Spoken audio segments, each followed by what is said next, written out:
Good holy everyone. For this video, I will be teaching you on how to use a Microsoft Word and formatting tools, template, and layout features. So, Microsoft Word is a popular word processing na ginagamit para sa paglikha, pag-edit, at pag-print ng mga dokumento. Maaari ring magamit para mag-format ng teksto, pagdagdag ng larawan, o paggamit ng template para sa trabaho, paaralan, at personal na gamit.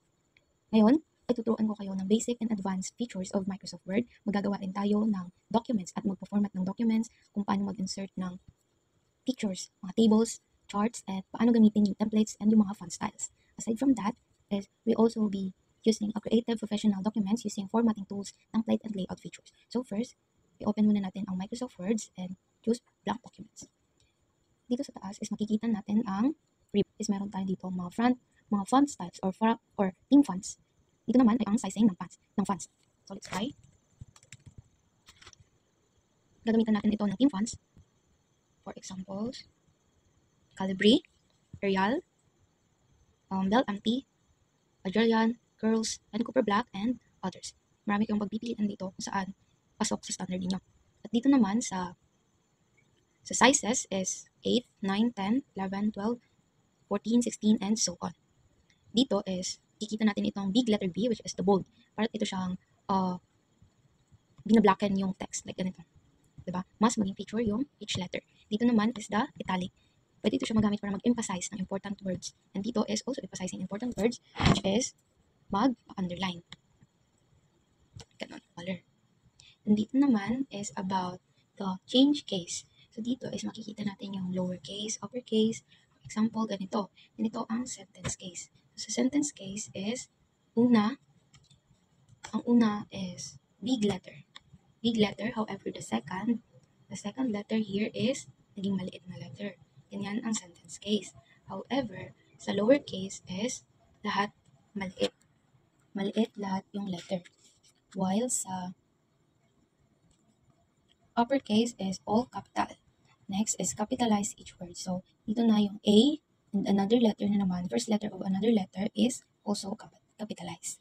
So, dito is parang siyang maging, pwede ka dito mag-design or if bet mo yung mga parang sa poster making ng mga slogans, ganun, slogans I mean, is you can choose also this one. Like ganito, ito naman is ganito, and also you can put shadows.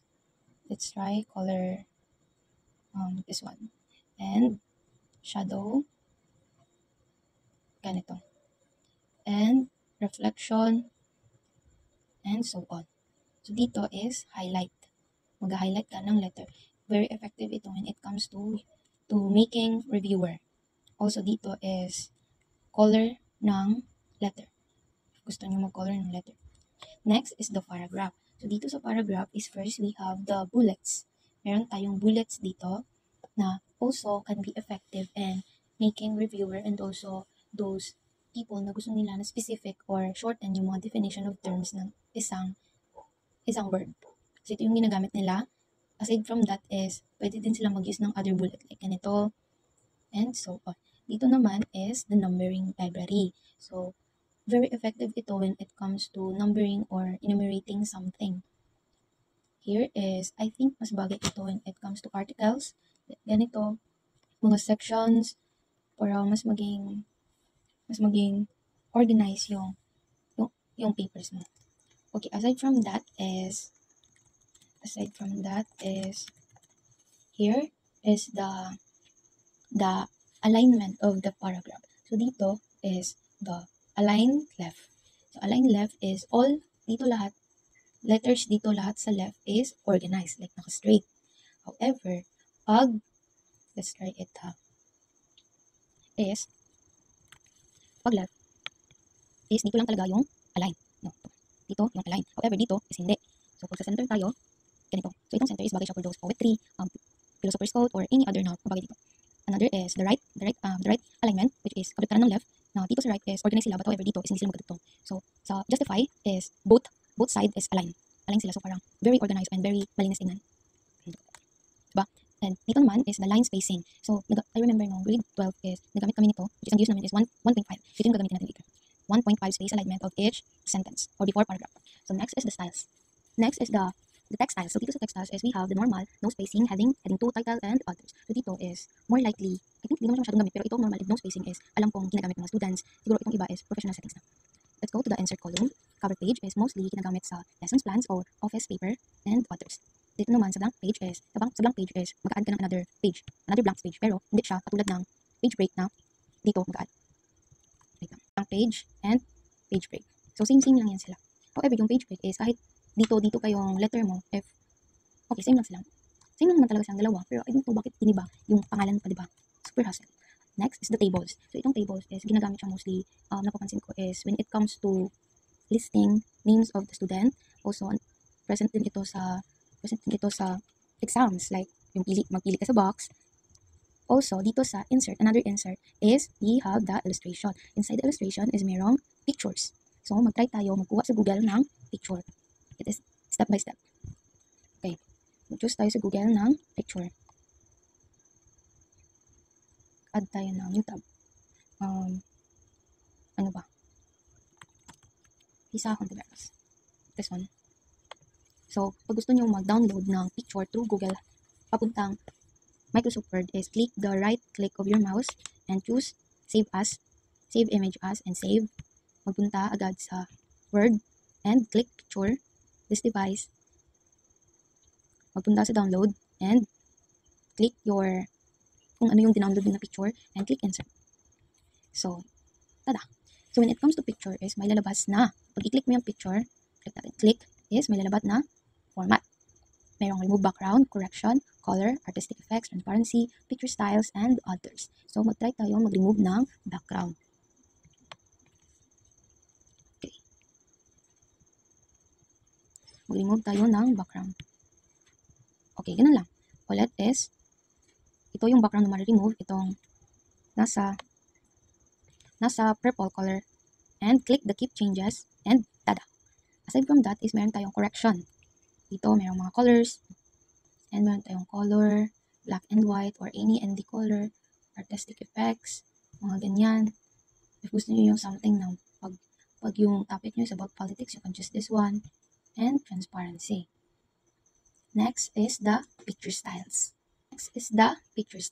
So in picture styles is meron tayong mga parang i-frame yung every corner ng picture. So, picture style. So, parang maging frame or maging hub siya ng design and every corner. So, pipili natin ito. Alright, diba? And for the next is the add-ins. So, sa add-ins is merong Wikipedia. Dito sa media is merong online videos, links, comment, header and footer, and text and symbols. Dito yung mga equation or any mathematics na involved. So, next is the design. In design is more likely when it comes to professional formatting is ginagamit talaga nila itong document formatting and colors, fonts, and watermark. Of course, may watermark. Confidential. Do not copy or anything na ayaw mong maging or ayaw mong i-copyright ng iba. So, need to put watermark. And also page color, if blue and borders. Meron itong mga borders. Let's try this one. Ganon. Mga borders. Okay. Next is the layout. So, dito sa layout is dito na natin makikita yung page setup like margins. So, margins, we have last custom settings, normal, narrow, moderate, and wide. Wide, mirrored, office 2003 default. Next, in the margin is the orientation. So, sa orientation is may dalawang elements or dalawang maging choose mo. So, it has a portrait. Ito yung portrait pataas. And landscape. So, use natin yung portrait. And also the sizes of pages. If yung bond paper mo or yung achieve size mo is A4, of course, you need to click this one. Pero pag long is the letter or legal. And other or any other sizes. Sa column naman is we have 1, 2 column, like hati yan sila. Dito yung first, and after mapuno yan, is dito yan mag-continue. Para siyang newspaper type. Third is, after this one, dito na naman, and dito na naman. So, para siyang brochure. And of course, the left and the right. And any other paragraph, spacing or sizing. Next is the references. So, most likely, more on, ano na ito siya, professional documents na talaga. So, table of contents, text, mga footnote. Yes, mayroong footnote. And insert, citation, style, APA, bibliography, and money sources, and anything. May links, of course, mga ganyan na. So, let's move on to using magawa tayo ng newspaper na gamit ang 2 column.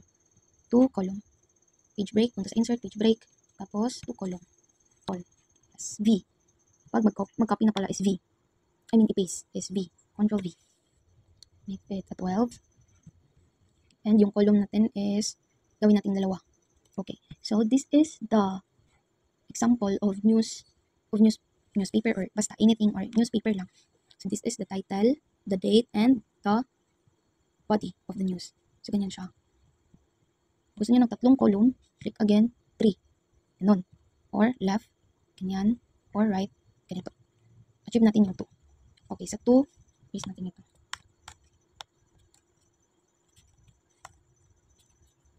Okay. Hayaan na lang natin yung watermark kasi part of the process natin yan. So, another. Let's insert another page. Page break, another. And dito naman is gagawa tayo ng test paper. Kasi sa test paper is marami kang makukuhang symbols. And for us to have a reference, is mag-research tayo. Test paper for grade 2 na lang. With true or false. With symbols. With symbols.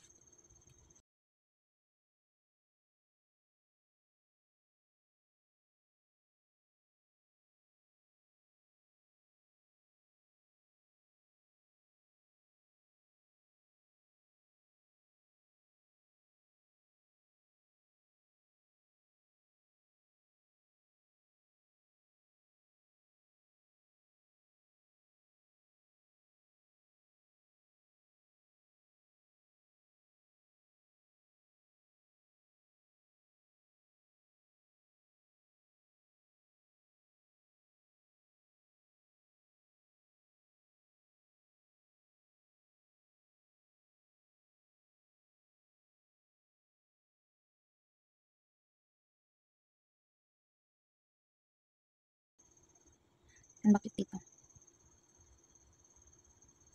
Okay? Again, when it comes to saving picture, save as, save, tapos punta sa Word.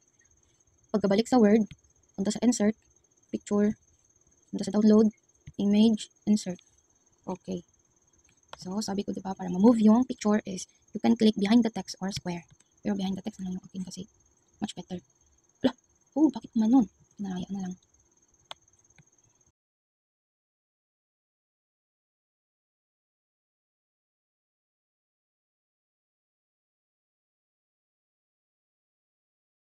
Let us discuss or let me introduce the basic, let me introduce the kahit format na lang ng application letter. So letter na ito is, you can see how messy it is in the right side. Hindi siya aligned and more on ganyan-ganyan siya. So let's improvise this one. So first, let's input the name.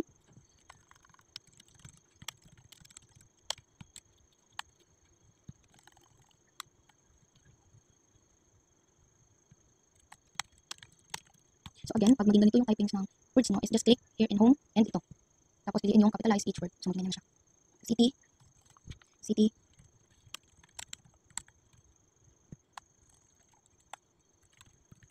phone number, date, address of the place,